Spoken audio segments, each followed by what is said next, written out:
Good morning everyone.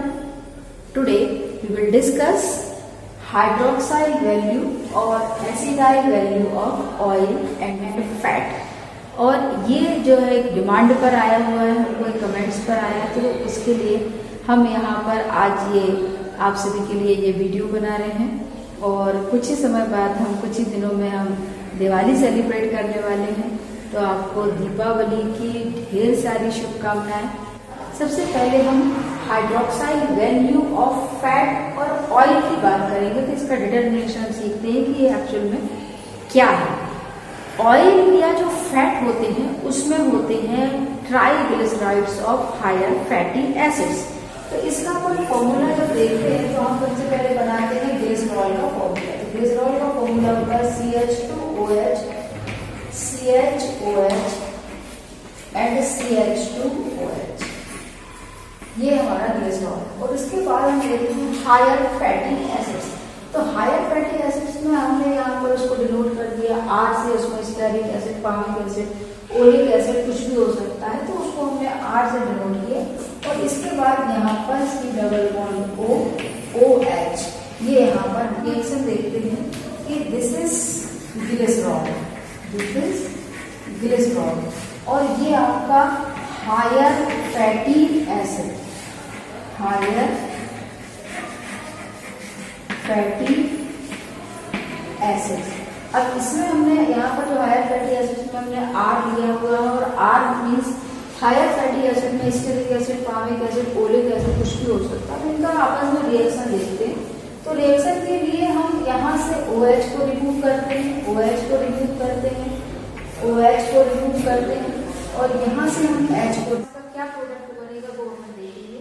तो यहाँ पर CH2, CH, CH और बाकी के जो रिमेनिंग पार्ट है उसको हम जोड़ देंगे। तो वो जो जोड़ेंगे तो ये बन जाएगा O, then C+O and R1 कुछ भी हम लिख सकते हैं, कोई भी उसमें हायर फैटी एसिड हो सकता है। O, C+O, यहाँ से R2, O, C+O और R3। अब ये कहलाता है triglycerides of higher fatty acids.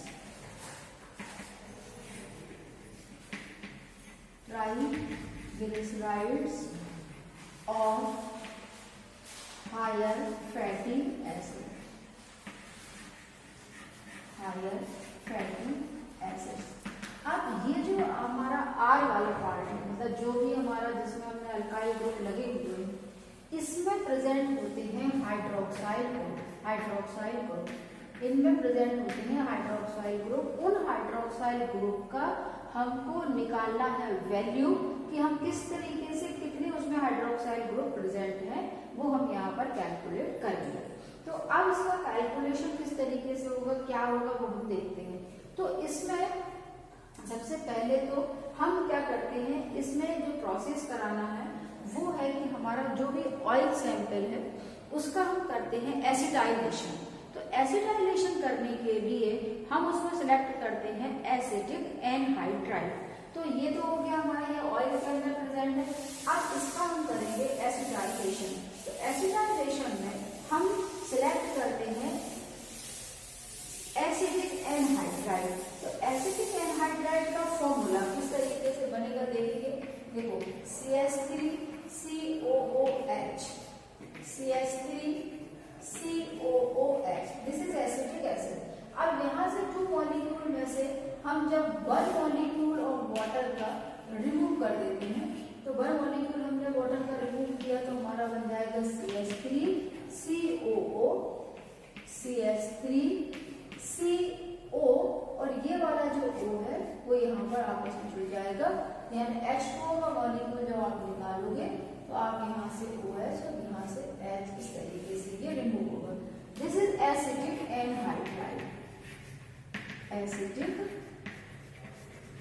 Anhydride. अब एसिटिक एनहाइड्राइड बन गया प्लस वाटर बन गया। अब ये चूंकि इसमें वाटर की कमी है, इस वजह से उसको हम एनहाइड्राइड वर्ड बोलते थे कि एनहाइड्राइड है। अब इस एसिटिक एनहाइड्राइड का सॉल्यूशन हम बनाते हैं पिरिडीन के साथ। वाटर इसमें बिल्कुल भी यूज नहीं करेंगे, हम यूज करेंगे एनहाइड्राइड। हमने उसमें वाटर के मॉलिक्यूल निकाल दिए हैं। अब इसका हम बनाएंगे पिरिडीन के साथ सॉल्यूशन। तो पिरिडीन में हमने यहाँ पर उसको डिसॉल्व किया हुआ है। तो हमने एसिटिक एनहाइड्राइड को ले लिया है, एसिटिक एनहाइड्राइड को हमने ले लिया और उसमें हमने पिरिडिन के साथ हमने इसका जो है सॉल्यूशन बनाया हुआ है। पिरिडिन के साथ हमने सॉल्यूशन बनाया।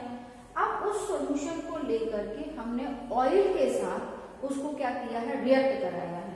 तो ऑयल के साथ रिएक्ट कराने के लिए हम यहाँ पर लेते हैं एक राउंड बॉटम फ्लास्क और उस राउंड बॉटम फ्लास्क में हमको लगाना है एक कंडेंसर। हम यहाँ पर एक कंडेंसर लगा देते हैं और कंडेंसर लगाने के बाद अब इस राउंड बॉटम फ्लास्क में हम लेते हैं ऑयल, जो कि एक वेटेड अमाउंट रहेगा, एक एक्यूरेट वेटेड अमाउंट रहेगा और उसमें हम डालते हैं जो आपका एसिटिक एनहाइड्राइड है। तो एसिटिक एनहाइड्राइड जिसका कि हमने पिरिडिन में सॉल्यूशन बनाया हुआ है। अब हमने इसको लिया और इसको करीब करीब हमने 30 मिनट्स तक जो है करीब उसको हमने रिएक्ट कराया है और थोड़ा सा हल्का उसको हीट दे करके हमने उस पर रिएक्शन कराया। तो 30 मिनट तक हमको उसको कंडेंसर के साथ रिएक्ट कराना है, कंडेंसर लगा करके उसको रिएक्ट कराना है। तो ऑयल का एसिटिक एनहाइड्राइड के साथ रिएक्शन हो जाएगा। और जब एसिटिक एनहाइड्राइड के साथ जब रिएक्शन होता है तो होगा क्या इसमें कि एसिटाइलेशन की प्रोसेस होगी। ऑयल है, जो ऑयल के अंदर जो ट्राइग्लिसराइड्स है उसका एसिटाइलेशन हो जाएगा और एसिटाइलेशन होने के बाद उसमें से one molecule of acetic acid जो है वो रिमूव होना चालू होगा। उस एसिटिक एसिड को टाइट्रेट करके हम निकालते हैं कि जितना एसिटिक एसिड हमारा रिमूव हो रहा है उसको हम टाइट्रेट करते हैं KOH के साथ और KOH के साथ टाइट्रेट करने के बाद जितना KOH कंज्यूम हो रहा है हम निकाल लेंगे कि उतना एसिटिक एसिड ऑयल के साथ रिएक्ट हुआ है। क्योंकि अनरिएक्टेड एसिटिक एसिड को हम यदि KOH के साथ टाइट्रेट करके निकालते हैं तो हम ये निकाल पाएंगे कि कितना एसिटिक एनहाइड्राइड ऑयल के साथ रिएक्ट करके उसमें जो है वो यूज हो गया है। जितना एसिटिक एनहाइड्राइड यूज हुआ है मतलब ऑयल के अंदर उतने हाइड्रोक्सी ग्रुप प्रेजेंट हैं। तो ये इस तरीके के हमको यहाँ पर प्रोसेस जो है वो पूरी करना है। तो यहाँ पे पहले हमने रिएक्ट कराया, 30 मिनट तक ये पूरा अच्छे से रिएक्ट हो गया। उसके बाद उसको हमने कूल किया, उसके बाद हमने इसको कूल किया। कूल करने के बाद पूरा रिएक्शन होने के बाद कूल करने के बाद उसमें थोड़ा सा अब हम ऐड करते हैं वाटर ऐड करने से क्या होता है कि यदि मान लीजिए एसिटिक एनहाइड्राइड पूरी तरीके से हाइड्रोलिसिस नहीं हुआ, एसिटिक एसिड नहीं बना, तो वो कंप्लीट प्रोसेस हो जाए, उसमें एसिटिक एसिड का फॉर्मेशन हो जाए। अब जो भी एसिटिक एसिड यहाँ पर बच गया है, जो अनरिएक्टेड है, रिमेनिंग है, उस अनरिएक्टेड और रिमेनिंग एसिटिक एसिड को हम टाइट्रेशन के थ्रू हम KOH के साथ टाइट्रेट करके और वो वैल्यू निकाल लेते हैं। जितना अनरिएक्टेड बच गया, जब हमने उसको कैलकुलेट कर लिया तो उसमें कितना यूज हुआ होगा, कितना उसमें ऑयल के साथ रिएक्ट किया होगा वो निकल आएगा और जितना रिएक्शन हुआ होगा उतने OH ग्रुप, उतनी हाइड्रोक्साइड वैल्यू उसमें है, ये चीज हम निकालते हैं। अब इसका हम थोड़ा सा और कैलकुलेशन समझते हैं। समझा था कि जो ट्राइग्लिसराइड्स होते हैं, ये हमने यहाँ पर समझा था, ये ट्राइग्लिसराइड्स होते हैं और ट्राइग्लिसराइड्स में यहाँ पर जो R होता है, जो R उसी में हाइड्रोक्सी ग्रुप प्रेजेंट है। तो मतलब R के साथ ही क्या लगे हुए हैं, OH ग्रुप है, जिनकी अपने को वैल्यू निकालना। हमेशा ध्यान रखना, जो भी आपका ये लॉन्ग चेन होगी उसी लॉन्ग चेन में हाइड्रोक्सी ग्रुप प्रेजेंट होंगे, उनकी हमको वैल्यू डिटरमिन करना है। तो हम क्या करते हैं कि इसकी रिएक्शन जो हम करा रहे हैं वो रिएक्शन हम करा रहे हैं एसिटिक एनहाइड्राइड के साथ। अभी हमने देखा तो एसिटिक एनहाइड्राइड का फॉर्मूला भी हमको पता चल गया है कि CH3 double bond O C double bond O CH3, this is acetic anhydride. अब रिएक्शन क्या होता है वो अपन देखेंगे, किस तरीके से हमारा एसिटिक एसिड का फॉर्मेशन होता है। तो इसमें देखिएगा कि ये जो आपका OH ग्रुप है उसका यहाँ से H और यहाँ पे ये वाला पार्ट जो आपका यहाँ से ये चीज निकल जाएगी, तो H यहाँ से निकलेगा और ये वाला पार्ट निकल जाएगा। तो ये क्या बन जाएगा, ये बन जाएगा acetic acid CH3 C double bond O और ये O और H कहाँ से, जो हाइड्रोक्साइड ग्रुप जो इसके अंदर जो आपके R में जो आपका जो हायर फैटी एसिड्स जो थे उसमें जो R वैल्यू थी, एल्काइल वैल्यू थी, उस एल्काइल में हाइड्रोक्सी ग्रुप प्रेजेंट थे, उसको हमको डिटरमाइन करना, तो उसका H तो वो निकल गया। अब बाकी का जो O बचता है उस O के साथ ये वाला पार्ट जुड़ जाएगा, तो उस O के साथ जुड़ेगा तो वो क्या होगा, एसीटेट ग्रुप बन जाएगा, उसी को हम बोलते हैं एसिटाइलेशन। एसिटाइलेशन हुआ तो ये वाला जो आप ध्यान रखना कि जो R वाला पार्ट है, R वाले पार्ट में जो यहाँ पर ऑक्सीजन जो H जुड़ा था उसके साथ H निकल चुका है, ये ऑक्सीजन, और यहाँ पर ये आपका C डबल बॉन्ड O और यहाँ पर ये CH3, तो ये क्या हो गया, एसिटाइलेशन की प्रोसेस हो गई। किसका एसिटाइलेशन हो गया, ऑयल का, तो ऑयल का एसिटाइलेशन हो गया। तो ये एसिटाइलेशन करने के बाद क्या निकल रहा है, एसिटिक एसिड निकल रहा है।